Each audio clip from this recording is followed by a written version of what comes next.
नमस्कार दोस्तों, defence show में आपका स्वागत है। तो दोस्तों, बहुत बड़ी खबर निकल के सामने आ रही है कि भारत की बढ़ती ताकत को देखते हुए एलएसी के बाद चीनी सेना और चीनी पनडुब्बियां हिंद महासागर से भाग रही हैं। ये मैं आपको बताऊंगा। साथ ही चीन से जुड़ी और भी अपडेट हम जानेंगे, तो वीडियो में अंत तक बने रहिए। साथ ही लेटेस्ट खबरों के लिए चैनल को जरूर सब्सक्राइब करिए। तो चलिए वीडियो शुरू करते हैं।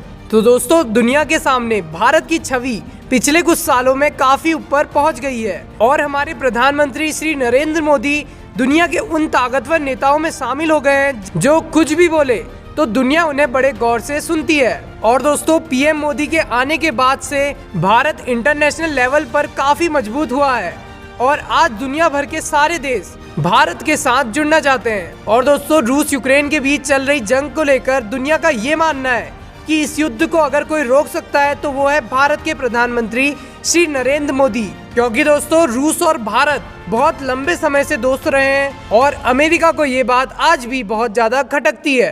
लेकिन दोस्तों, इन सभी बातों को नजरअंदाज करते हुए भारत अमेरिका अपने रिश्तों को एक नई ऊंचाइयों पर पहुंचा रहे हैं। दरअसल भारत अमेरिका 2+2 वार्ता में दोनों देशों की सेनाओं के बीच सभी बड़े क्षेत्रों में आपसी सहयोग पर सहमति बनी है। जी हाँ दोस्तों, उधर हिंद महासागर की एरियाज में चीन की हरकतों पर अंकुश लगाने के लिए भारत ने एक बड़ा फैसला किया है। और दोस्तों, बहरीन में स्थित अमेरिका द्वारा तैयार किए गए महागुट में भारत भी शामिल हो गया है। साथ ही मल्टीपर्पज मैरीटाइम पार्टनरशिप के तहत भारत ने कंबाइंड मैरीटाइम फोर्सेस में भी एंट्री की है। और दोस्तों, अरब सागर के एरियाज के भीतर और बाहर समुद्र सुरक्षा और पायरेसी रोकने के लिए ये ग्लोबल फोर्स काम करती है। और ऐसे समय में जब अमेरिका हिंद महासागर और हिंद प्रशांत एरियाज में चीन को काउंटर करने के लिए भारत के रोल को सबसे ज्यादा महत्व दे रहा है। दरअसल दोस्तों, भारत को अमेरिका गुट और फोर्स के साथ जुड़ना इसलिए भी जरूरी हो गया था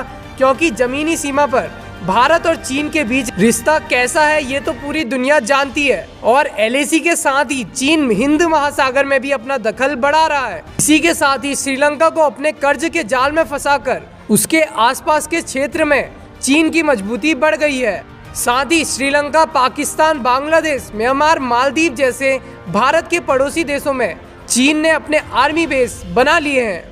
और दोस्तों, एक रिपोर्ट के मुताबिक बताया जा रहा है कि 60 से अधिक देशों में चीन के बंदरगाह हैं और कहने के लिए चीन इन्हें व्यापारिक कारण बताता है, लेकिन असल में वो इसे सेना के लिए इस्तेमाल कर रहा है। और ऐसे में भारत के लिए दक्षिण तट में चीनी युद्धपोत और पनडुब्बियों से खतरा काफी ज्यादा बढ़ गया है। और दोस्तों, इसी खतरे को देखते हुए अमेरिका और भारत ने मिलकर क्वाड को मजबूत करना शुरू कर दिया है ताकि चीन की सेना और चीन को हिंद महासागर से दुम दबाकर भगा दिया जाए। और दोस्तों, इसी के साथ ही एक और बड़ी बात मैं आपको बता रहा हूँ। चीन की ऊर्जा यानी तेल और गैस की डिमांड 2050 तक दुगनी हो जाएगी, जिसे कि चीन ने अभी से ही भाप लिया है। और साथ ही चीन की जो गैस और तेल आती है वो पश्चिम के खाड़ी देशों से हिंद महासागर एरिया से होते हुए चीन तक जाती है। साथ ही चीन के जहाज और पनडुब्बियां अक्सर हिंद महासागर में देखी जाती है। और ऐसे समय में चीन को रोकने के लिए अमेरिका को सबसे ज्यादा भारत की ही जरूरत होगी और भारत को भी अमेरिका की जरूरत होगी।